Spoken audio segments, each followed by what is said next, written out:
Welcome. You are listening to the Me, She, and Her podcast, a guided conversation between three friends where we discuss business, leadership, relationship, and fitness based off song lyrics.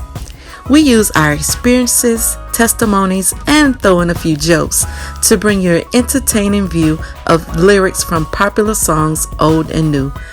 Come listen in on the fun.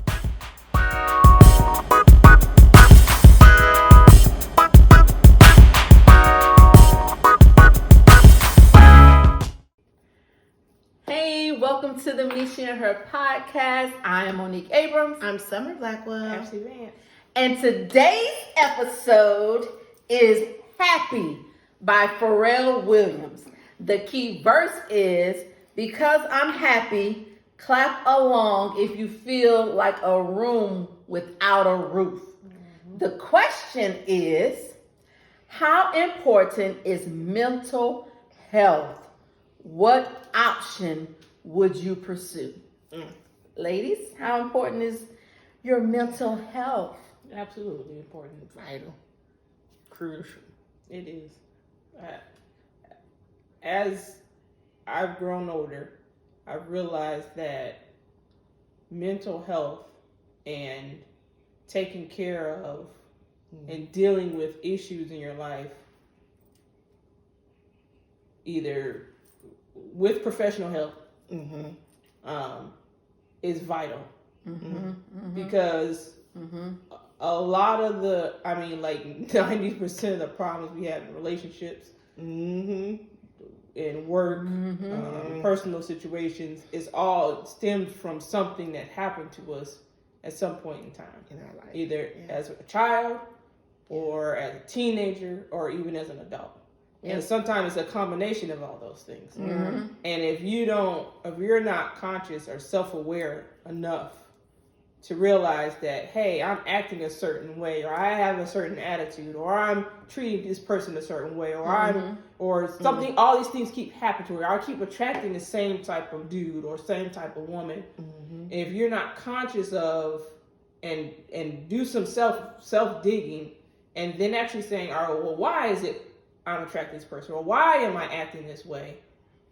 You go down this cycle, and it's usually destructive. It's almost always destructive, and you end up not only like being destructive to yourself, but you're being destructive to other people. So miserable people like making other people miserable. Hurt people. And as more as I grow older and I take a look at people in different situations, why is that person acting that certain way?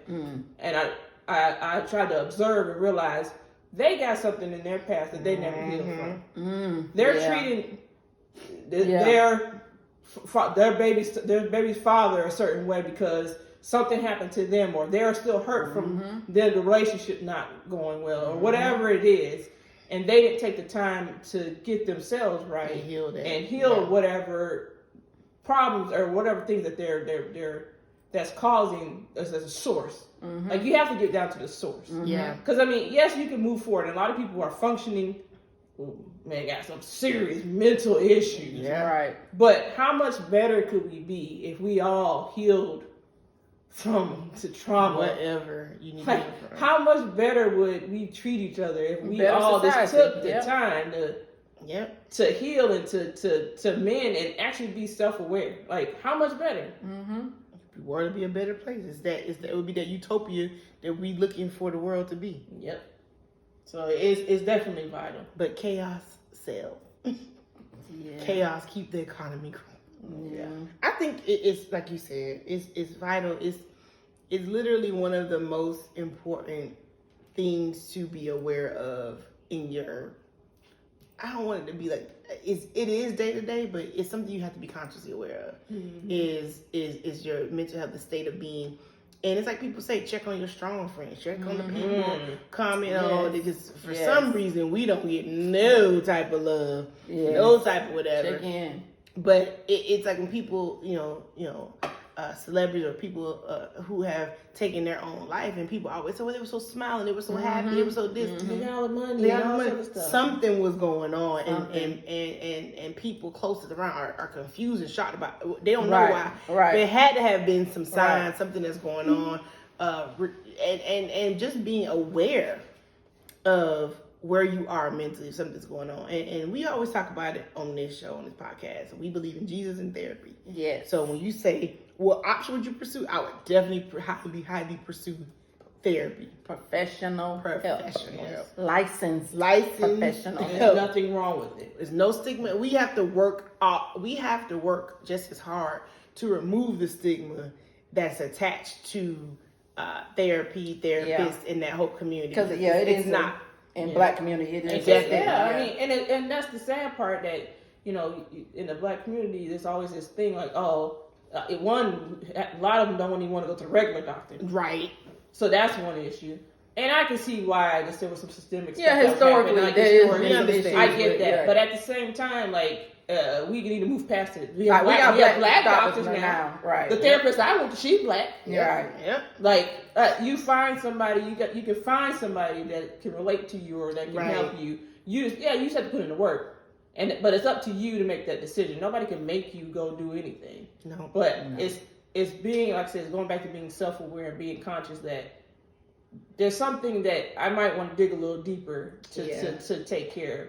Like, why am I acting this way? Or why does things keep happening to me? Or why does this trigger? Yeah, right. Yeah, Why am I thinking like this? Why are these thoughts?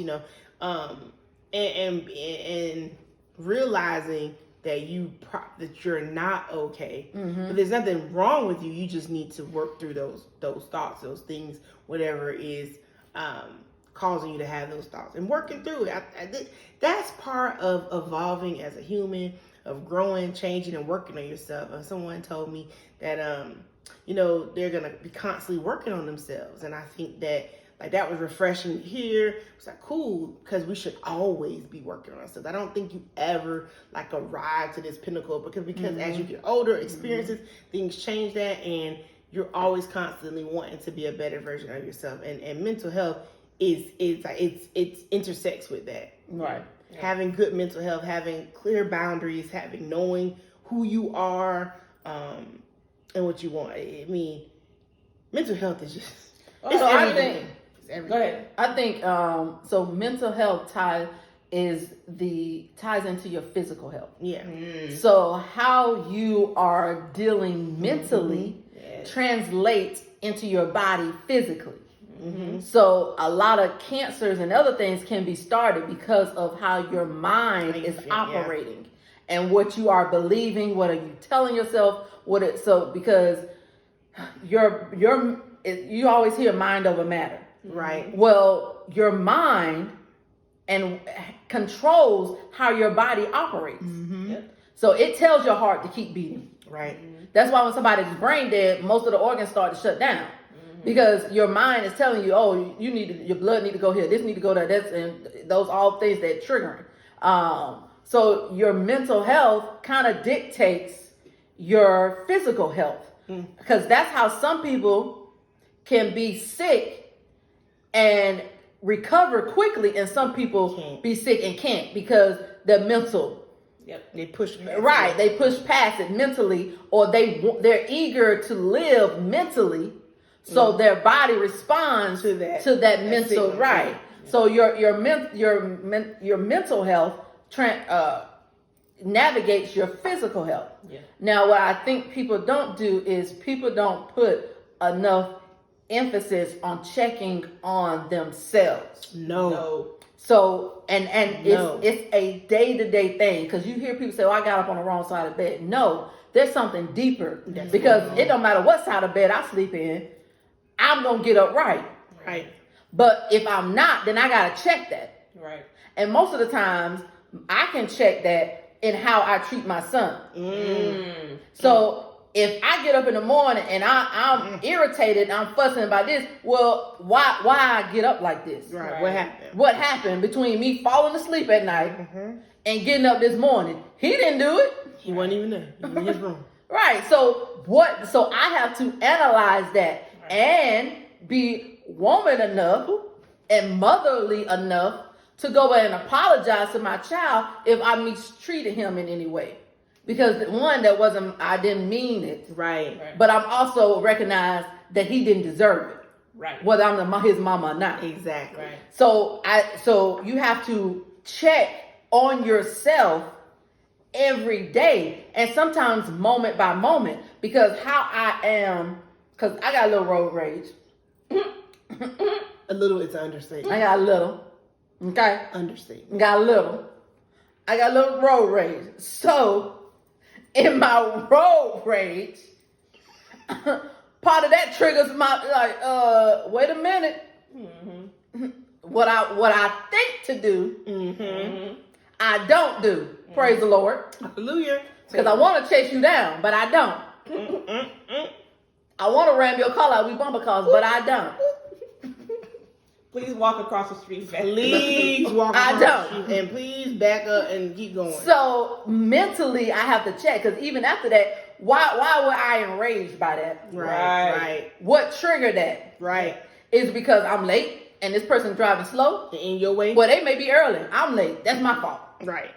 You know, mental health to me is a lot of self-analyzing Yep. and accepting accountability and responsibility for you. Right. And I think it's hard for people to look at the man in the mirror. Oh, absolutely. Or the woman in the mirror. Absolutely. Nobody wants to look And at that's mental health, looking at you and assessing you. and assessing what you like or dislike about yourself. Yeah. And really, yes, you check on your friends to make sure your strong friends, you make sure that everybody doing right. Check in with people, because I think a lot of people are living, especially in this pandemic, living isolated lives. They really are. And you don't have anyone to talk to. Yeah. Yep. Like, it's sometimes where I'll be like, I need adult conversation. Yep. Because I'm She so I need to talk to somebody my age. Right. Or at least in the age group. Right. You know what I'm saying? My generation. Right. Because you need someone, not, and I don't like the term vent, because vent meaning that I can't deal, that I can't, well, that's how I look at it. But share my experience, my thoughts with no judgment. And I think a lot of people can't do that because they don't know who they can go to for a judgment-free zone to be safe with. Right. And so you internalize a lot of stuff that you go with. And if you talk it out with someone, hopefully someone who's, sometimes some stuff is so deep that you need a professional to help you view it differently, to help your mind, to help your mind think about a certain incident differently. Like, because you go through traumatic stuff as a child.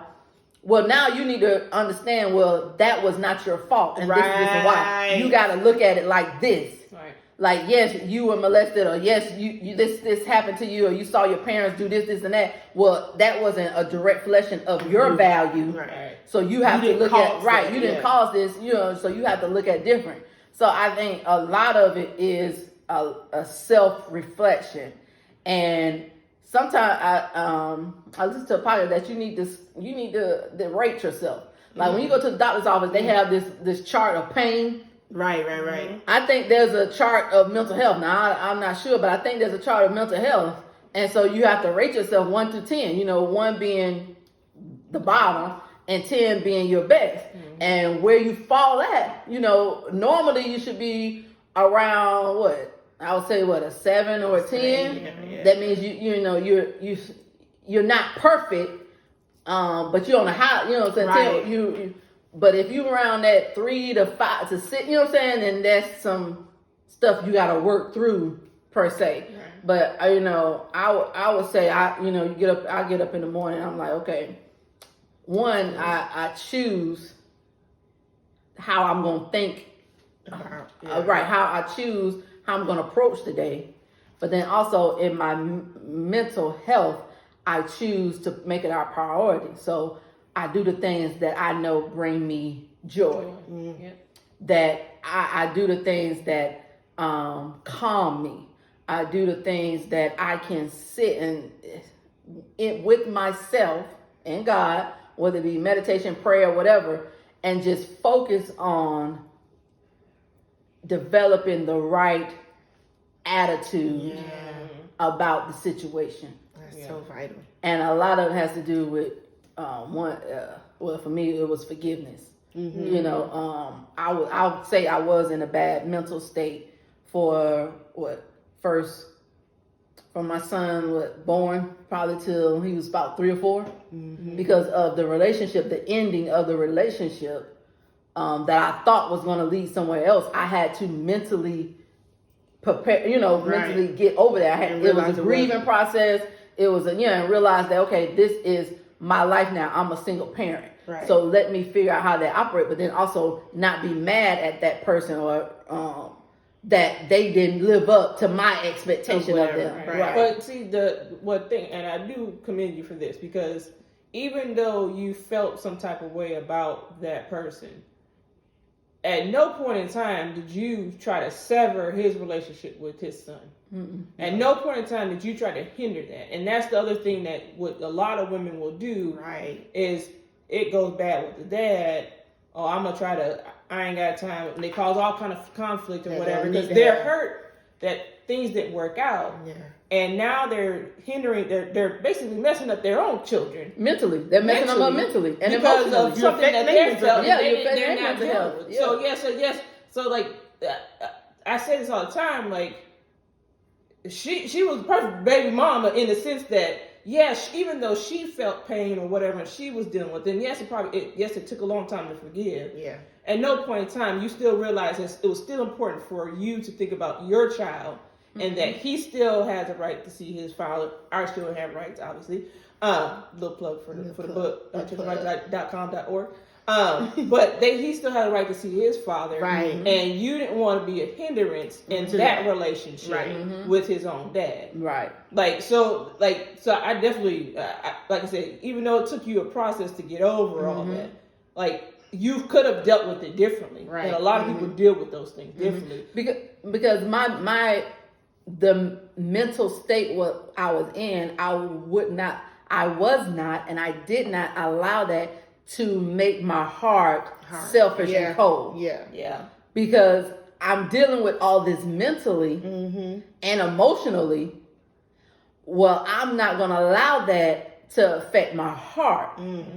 Now, a part of my heart, had to forgive because I was angry, I was mad, disappointed. Yeah, but I wasn't going to let that. I never want my opinion to be my son's opinion. Right. You form your own opinion about him. Right. But I had to come to that. First off, I was dealing mentally with the demise of a relationship that was almost 20 years. You know what I'm saying?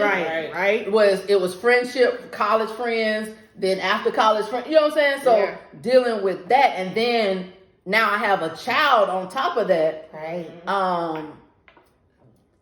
Becoming a new mom, all that responsibility and accountability, like mentally, I would say I was in a state of depression. I was depressed. Absolutely. I was depressed. And you have to think about, like, also the other part of you're dealing with, it wasn't the ideal situation. Yes, it was a great blessing for your child, but that wasn't how you originally probably started, having a kid and starting a family. So that's the other side of it you're thinking about. Like don't put my I always thought I was married. Yeah, that's why I waited till 30. Right. Like, it was like, dang, like, this isn't how I thought it was gonna go. Like, I wanted the dad to be in his life. I wanted him to be a family. I wanted him to be married. I wanted to be all that. So you're dealing with that disappointment. Yep. So not only is that, it's disappointment, it's grieving, it's depression, all these things, and at the same time, you're still trying to live and take care of your son and be happy and appear happy and save face for everybody else, because we didn't even know. Yeah. We didn't know how deep that was. Right. Like, we kind of knew that, okay, this wasn't ideal and this is kind of crazy, but we didn't know how rooted. We knew it was bad, like, as friends, and we know, okay, this isn't a good thing, but we didn't know because she wasn't even talking about it either. Right. So when you smile and you joke and make face, like, it's very surface, right? Until you can get to that. Right, because you starting off, you can't verbalize it. No, right. Like, you can't even put it into words yet. Right. And one day my mom told me, when I got home from the hospital, and I guess she heard me in there crying or something. But she was like, it's like a divorce. Yeah.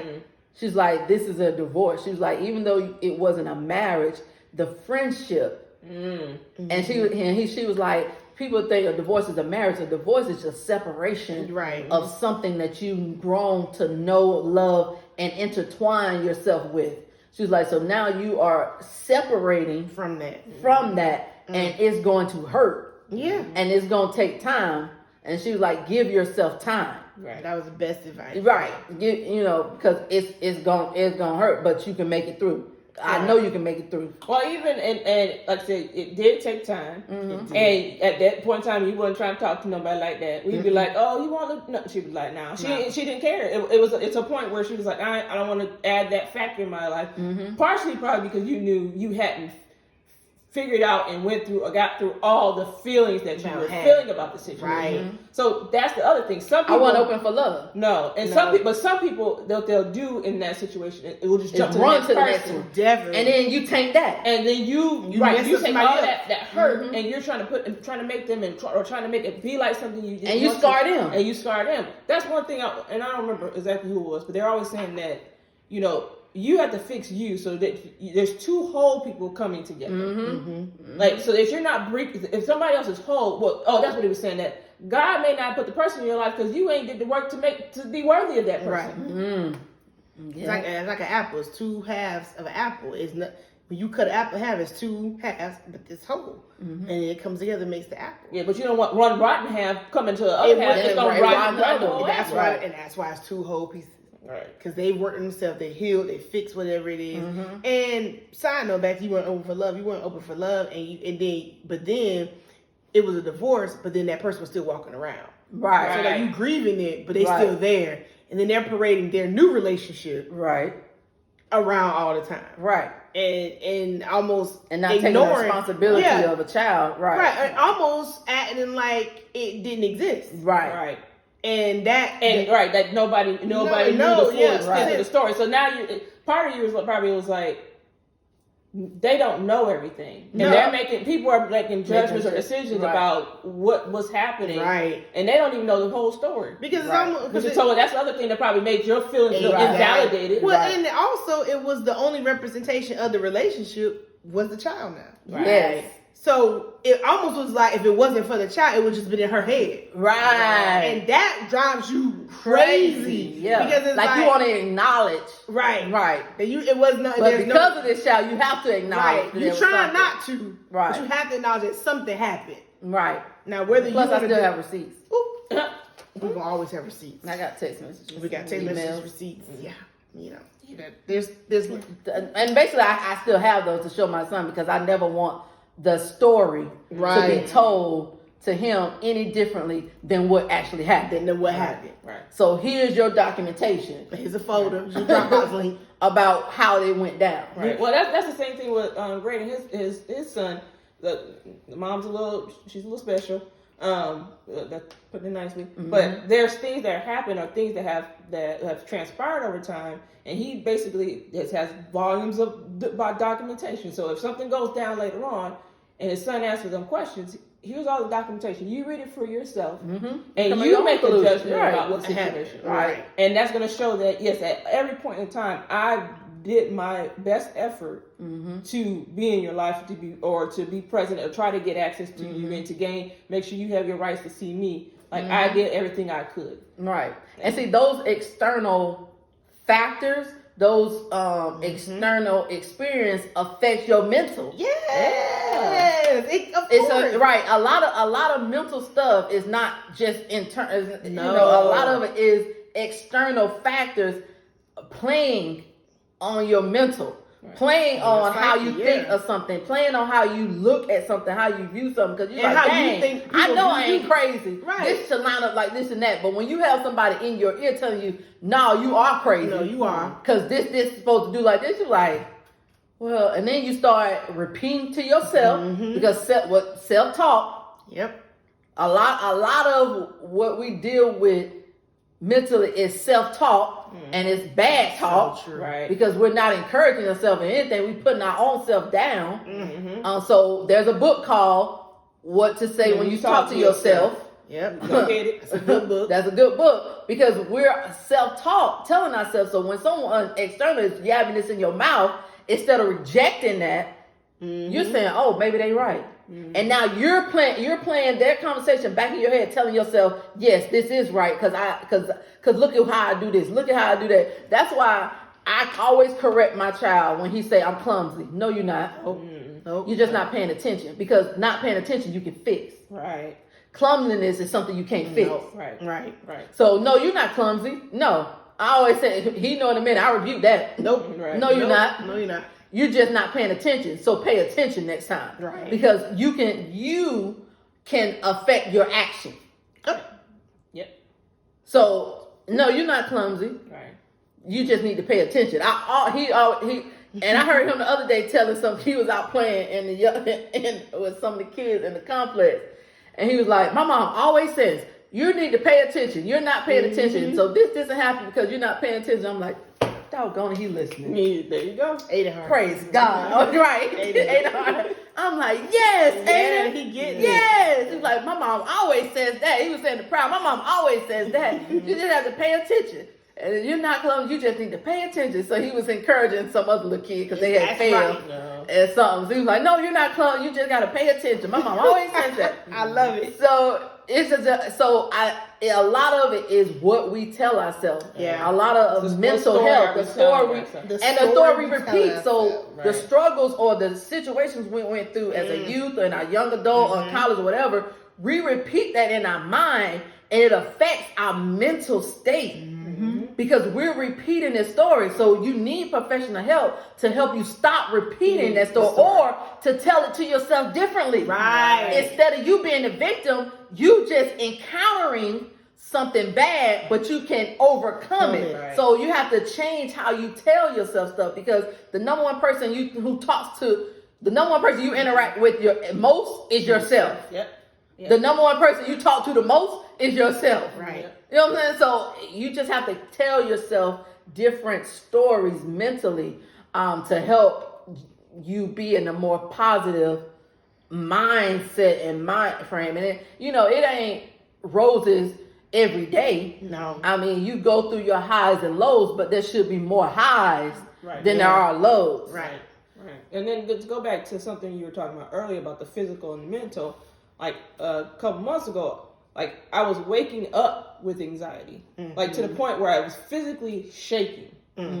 Like it was constant, like and it wouldn't go away. And I said, why am I waking up like this? Right. Like something's wrong. Right. Like I have to figure out what's wrong. Right. And I couldn't really voice what it was. I just knew it was a lot of anxiety or whatever. And there was a situation that was causing the primary, like the primary source of the anxiety. But I had to be aware and say, you know what? I need to go. Right. Something else. Go find somebody to get some help. Right. And talk to somebody. I had to, otherwise, because I needed somebody to help me.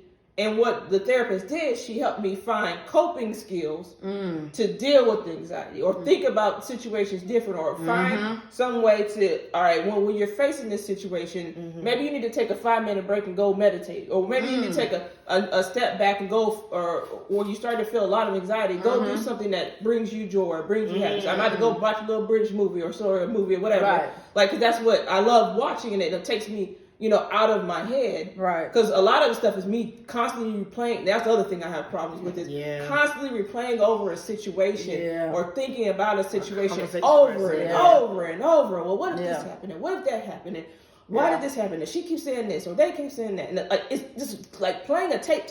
Like somebody push pause, push stop. Right. But I couldn't I couldn't mentally do that. And so that constant whining was getting me worked up. And that was the anxiety causing the physical. Wow. So like, if I hadn't gotten help to deal with that, that could have easily have led to me having some kind of heart attack. Oh, Yeah. Oh yeah. But I already had blood pressure situation, Right. so that could have easily exacerbated. It affect- like stress, like any other stressor could have easily have caused. And that's what stress is mental. Aneurysm or something. That stuff could have easily happened. And like lately, I guess and it may be a COVID thing, when I started to go to the primary care doctor on a regular basis or whatever. Throughout this last period during the COVID, they give you this paper, And it's like while you're waiting for the doctor to come, the nurse and wait, and it's basically like a little checklist and asking you how do you feel today, or do you feel depressed, or they ask questions like, do you feel like you're not that you're not doing that you're not worthy, or do you feel like that obviously asking, do you feel like hurting yourself, or do you feel like if you're not around that things will be better off, like you ask all these questions in different ways people think, and it's like a 1 to 5 scale, and then it tells you to add up and to see how, like, basically if you answer so many questions, well, there you probably have some depression. And so like, like one time I left and I was just like, okay, I just bust into tears because the lady was like, well, she got to the point, she's like, well, you're on the deeper side of depression. Do you think you want to either talk to somebody, or you think you want to have some medication? And I'm thinking in my head, and I had a breakdown. I had to call Greg and all this other stuff, but I had a breakdown because I was like, it shouldn't. I should be able to get hold of this. I shouldn't have to get medication for this. Right. Like, and that caused even more anxiety because now I'm like, oh shoot, I can't fix this. Like, I should be able to fix myself. And what I had to realize, like, no, actually, obviously you couldn't. Right. Because if you could, you would be feeling the way medication is okay.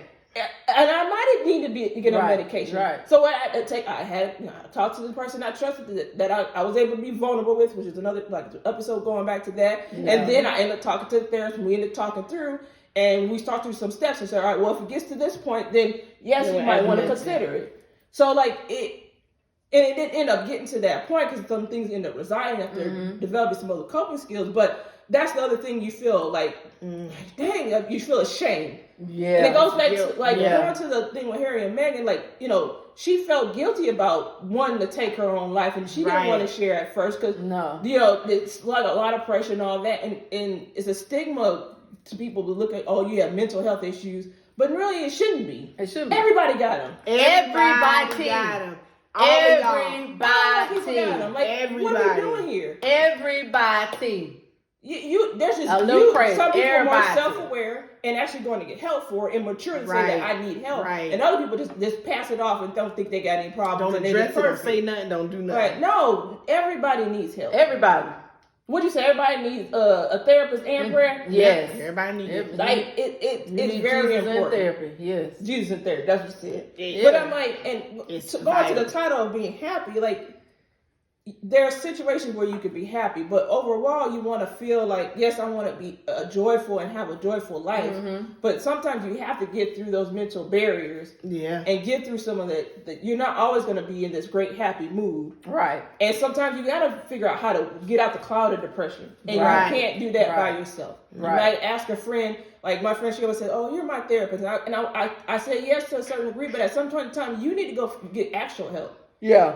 Because I'm a biased party in this situation. I know you. I know the person you talking about. I know what you're dealing with or whatever. Yeah, I know the situation. Yeah. You need to go talk to an unbiased party that can see things that I'm not looking at. And maybe give you a perspective on yourself. Right. Because a lot of it, even the stuff I'm telling you may pass off and you may not take it. Right. It's coming from a friend. Right. Maybe you need to hear from somebody else in a different way to make you think about it differently. Right. If we could come back and talk about the same situation, that means at some point in time, it's not going to tell you the same thing. No, right. Because what am I wasting my breath for? One, it's not my responsibility. Right. I'm trying to help, but at the same time, if you're not going to take my advice, then what am I talking about? Right, then what I'm talking about. Hey, what I say. So you might need don't to be wasting my breath. I might need these on my down day. I need to breathe. Don't be wasting my breath. Breathe.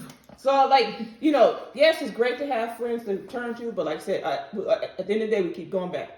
You might need some professional help. And at this point in time, you can go Talkspace, Headspace, whatever, all these different things, apps, where you can get it virtually. That's what I did. Like, I didn't go sit on somebody's couch. We had a virtual thing. There was text, and then there was video sessions. Yeah. And that worked out. That worked. Especially what we going through. Because I mean, it's only to a certain extent that your family, like you said, your family and friends can give you certain advice. Because they are coming from a biased thing because they know you. Yep. And a lot of times, mental health can stem for us not looking at the having the wrong perspective about a yeah, situation. Or the Or friends and family are the ones that are causing the problem, Yeah. and you're going to them to try to rectify the situation, and they keep reinforcing the bad. Yeah. Or they keep reinforcing the bad story that's getting told. Yeah. Or they'll cause you to have a even more judgment, or what you're telling them a situation, and they end up judging the other person if it's a relationship you're talking about. Like, you end up causing more conflict by going to some family members or friends or whatever. So you might need to go to an outside party and actually get a different perspective. Right. So it's absolutely important. Oh yes, It's vital. Yeah, it's crucial to your health. That's it. right. I mean, that's it. It's your health. At the end of the day, mental, physical, it's health. Yep. Health. It's overall health. Yep. And it's a lot that we go through as people, as humans on this earth, that sometimes we're just not equipped to handle. And so you need someone to provide a little bit of guidance and perspective and other techniques for you to deal with certain stuff. On that level, yeah. So because it can be hard for you, and you only know the bad habits that you know. Right. Or you only know the habits that you know. And so maybe those habits that you currently cope with are no longer helping you to cope. Right. So you need a different perspective. Or the coping mechanisms you're using, i.e. alcohol, drugs, whatever, is more destructive. Hey, that one guy, when he told me, when I sat at the, and he had on them drinks, I'm like, so. How many drinks? 1, 2, 3, 4. But yeah. What do you, and you have to have one every day? Mm-hmm.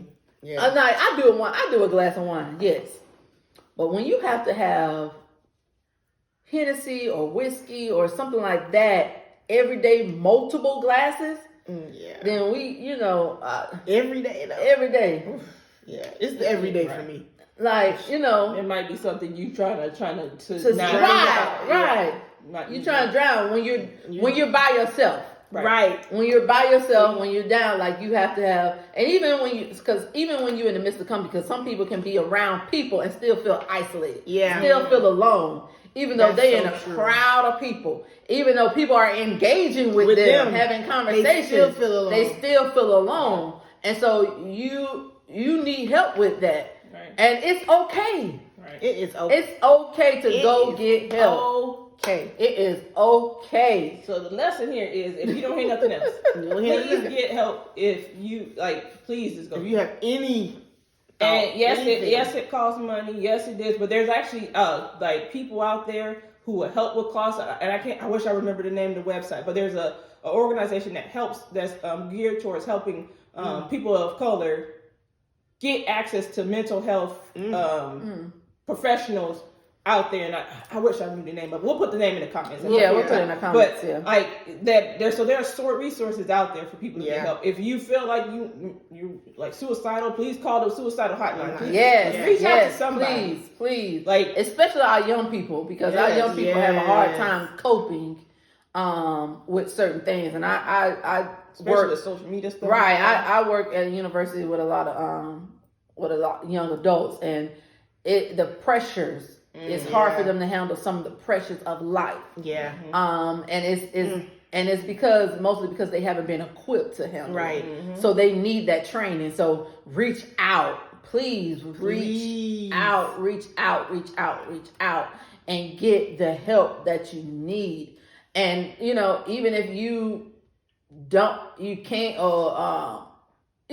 and sometimes it may take you asking somebody. Right.